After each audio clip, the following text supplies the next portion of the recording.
Mesdames, Messieurs, bonsoir. Philippe Dunoyer, candidat Calédonie Ensemble dans la première circonscription et ce soir, l'invité de ce dernier entretien de notre série en amont du premier tour des législatives. Philippe Dunoyer, bonsoir. Bonsoir. Alors, première question d'actualité qui vous concerne directement. Votre suppléante Annie Roisey a été mise en cause sur les réseaux sociaux. Son poste de l'OPT, dit-on, elle l'aurait obtenu grâce à votre influence, votre intermédiaire en tant que président de l'OPT. Qu'est-ce que vous répondez à ces attaques ? Merci de me poser la question et de me permettre d'y répondre parce que je trouve vraiment que ces attaques sont odieuses, ignobles et révoltantes.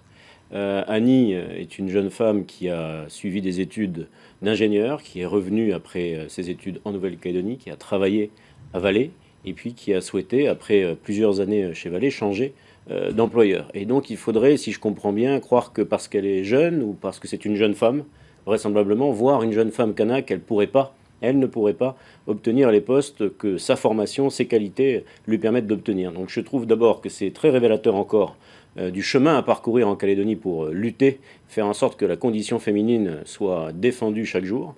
Celles et ceux qui profèrent ces attaques se déshonorent.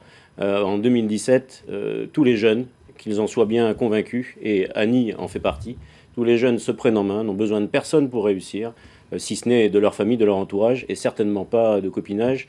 Annie est une jeune femme formidable, elle représente très bien les Loyaltiens, et je suis très très fier de l'avoir à mes côtés dans cette campagne. Alors comment est-ce que vous expliquez, Philippe Dunoyer, d'une façon générale, la violence des propos qui sont tenus durant cette campagne, même si la première circonscription dans laquelle vous vous présentez est plutôt épargnée, je dirais ?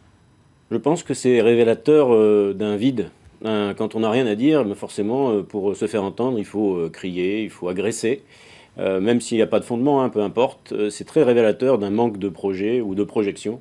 Vous aurez remarqué que ce n'est pas dans cette configuration-là que je me suis positionné depuis le début de cette campagne, parce que justement, contrairement à ceux qui profèrent ces attaques, je défends un projet construit pour l'avenir de la Nouvelle-Calédonie. Alors on va en parler dans quelques petites minutes. On parle justement de la violence de cette campagne. Vous véhiculez l'image de quelqu'un, de gendre idéal, de quelqu'un qui est un petit peu lisse.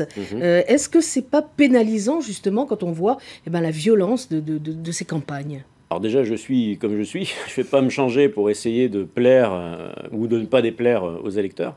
Je pense qu'au contraire, les Calédoniens aspirent à de la solidité, de la sécurité et de la fidélité à ses convictions. Et je crois que, entre autres choses, moi je représente cette fidélité aux engagements que je prends, fidélité aux électeurs également. C'est très très important, toujours se souvenir que si les élus sont élus, c'est parce qu'il y a des gens qui ont voté pour eux. Et on doit à ces électeurs, comme à tous d'ailleurs, des comptes. Et puis fidélité au projet, bien sûr, et à l'intérêt général des Calédoniens et du pays. Et quoi qu'il arrive, si je suis élu député, si les Calédoniens me font confiance, ils peuvent être certains que même à ma manière, probablement plus lisse ou moins agressive que d'autres, je saurai défendre avec toute la propreté nécessaire leur intérêt à Paris. Alors quel est l'axe fort de votre campagne dans cette première circonscription ? L'axe fort, il tourne autour de ce rendez-vous extraordinairement important de notre histoire, celui qui nous attend dans 1 an et demi. Je veux parler bien sûr du référendum. Il n'y a pas eu de rendez-vous comme celui-là depuis 30 ans. Et vous savez que la date est connue, c'est novembre 2018, la question est connue, je ne reviens pas là-dessus, tout ça est constitutionnalisé, et le résultat est connu, puisqu'on le sait aussi, les électeurs sont majoritairement non indépendantistes, ils s'exprimeront donc pour le maintien de la Nouvelle-Calédonie dans la France. Le problème, c'est que si on y va seulement comme ça, en se posant seulement cette question, et que l'arithmétique électorale joue pleinement son jeu, on va se retrouver à se couper en deux bouts. Et là, justement, le projet que je porte vise à préparer en amont, à discuter avec toutes les formations politiques, à leur tendre la main pour que tous ensemble, on puisse se rassembler sur l'essentiel, comme on le dit très souvent, avant de devoir nous exprimer sur ce qui nous divise. Et pas simplement, c'est pas simplement une intention, c'est pas juste une envie, c'est un projet construit, vous le savez, on appelle tout le monde à acter dans une déclaration politique un socle dans lequel on trouvera une charte des valeurs, une organisation institutionnelle, une stratégie minière, une politique foncière. La question aussi du dégel du corps électoral, ces questions fondamentales, nous prétendons qu'il faut les appréhender avant, qu'on peut se mettre d'accord avant, et du coup, aucun électeur ne sera exclusivement perdant, et tout le monde aura ce socle en partage après le référendum. Alors, des missionnaires récemment chargés du dossier calédonien, en l'occurrence le député Bussereau, le député d'Ozières, ont déploré le manque d'explications et d'éclairage des Calédoniens, une erreur qui incombe, selon ces députés, aux élus. Qu'est-ce que vous en pensez ? Alors, ce que je peux dire déjà pour Calédonie Ensemble, c'est que nous avons essayé de faire en sorte que ces explications soient données. On a organisé 4 rencontres citoyennes à laquelle tout le monde était invité, tous les Calédoniens qui le souhaitaient, pour justement expliquer les enseignements que nous avaient donnés les experts, les perspectives, le projet. On en a fait 2 à l'université, une en province nord à Koné, une à Lifou. Est-ce que ça suffit? Probablement pas. Probablement pas. Et moi, j'appelle d'abord toutes les formations politiques à faire la même démarche. Je ne suis pas sûr que tout le monde se soit engagé dans le même chemin, mais en tout état de cause, les Calédoniens ont besoin, et là-dessus, je pense que c'est ce qu'ont voulu dire les 2 rapporteurs, M. Bussereau et M. Dauzière, il faut qu'on continue d'expliquer sur le terrain, c'est ce qui nous est d'ailleurs rendu possible par cette élection législative, le projet, les enjeux, et on s'aperçoit qu'à chaque fois, les Calédoniens ont des questions très concrètes, très normales, auxquelles il faut pouvoir répondre. Avant de passer au questionnaire de Proust, une dernière question. Dans quel groupe vous pourriez siéger, si vous êtes élu, à l'Assemblée nationale? Dans les nouvelles ce matin, vous avez dit la droite républicaine. Oui. C'est-à-dire c'est-à-dire, on verra d'abord en fonction du résultat des élections, mais très, très simplement, le groupe, puisqu'apparemment ce sera ainsi qu'il s'appellera, les Républicains UDI, c'est logique. On est inscrit à titre personnel dans ce soutien à ce groupe en métropole depuis les primaires des Républicains. Moi, j'ai soutenu, vous savez, Alain Juppé dans les primaires, et puis j'ai voté pour François Fillon, le vainqueur de ces primaires.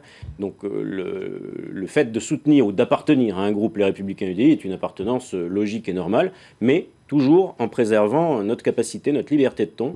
Et quel que soit le groupe, quels que soient les enjeux, quel que soit le pouvoir en place, il faudra toujours et sempiternellement expliquer la Calédonie, défendre l'intérêt général des Calédoniens, préparer le référendum. Mais vous pourriez travailler dans le sens du nouveau président de la République?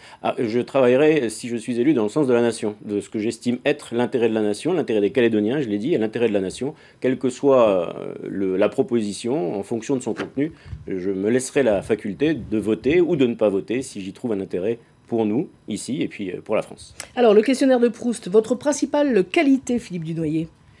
Je crois que c'est ce que j'ai indiqué tout à l'heure, je crois que c'est la fidélité. Mon parcours politique, en tout cas, en témoigne. Je n'ai pas eu de revirement, de questionnement. Je ne suis pas allé au gré des convictions ou des opportunités du moment, chez les uns ou chez les autres, si vous voyez ce que je veux dire. Je suis resté fidèle à ce parti et surtout fidèle aux engagements et aux valeurs qu'il véhicule. C'est très important parce que je crois que les Calédoniens ont besoin de solidité, encore une fois, et d'avoir un député en qui ils peuvent faire confiance, en tout cas, et donner leur confiance. Le métier que vous n'auriez pas aimé faire? Médecin légiste. Voilà, non, ça ne me dit rien du tout. Et le don de la nature que vous voudriez avoir? Alors, j'aimerais bien avoir le don d'ubiquité, je ne crois pas que ça soit possible, ou en tout cas j'aurais bien aimé être musicien, j'aurais bien aimé avoir cette qualité-là. Alors vous allez maintenant tirer une question du chapeau, une citation, et puis vous allez nous la lire et nous la commenter. Très bien. Alors, qui rend l'homme meilleur? 2 points. Le politique, le philosophe ou l'artiste? Une citation sans auteur.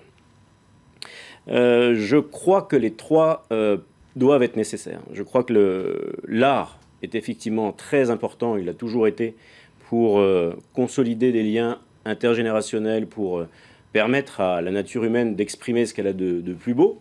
C'est important d'avoir aussi, puisque le philosophe est cité, d'avoir également des aspirations philosophiques, d'essayer de travailler aussi sur soi et sur son environnement. Et puis le politique, le vrai politique, celui qui fait de la politique pour les bonnes raisons, est aussi important pour consolider, tracer des perspectives et réunir une société sur un objectif. Eh bien, Philippe Dunoyer, merci d'être venu sur ce plateau. Merci de votre invitation. Merci à vous de votre fidélité. Dans quelques instants, le débat entre 5 candidats de la seconde circonscription, un débat animé par Valérie Jonot et Angélique Souche. Je vous retrouverai pour ma part dimanche soir prochain dès 19h30 pour le suivi de la soirée électorale législative 2017 en compagnie de Gonzague de la Bourdonnais. Bonne soirée à tous sur Nouvelle-Calédonie Première.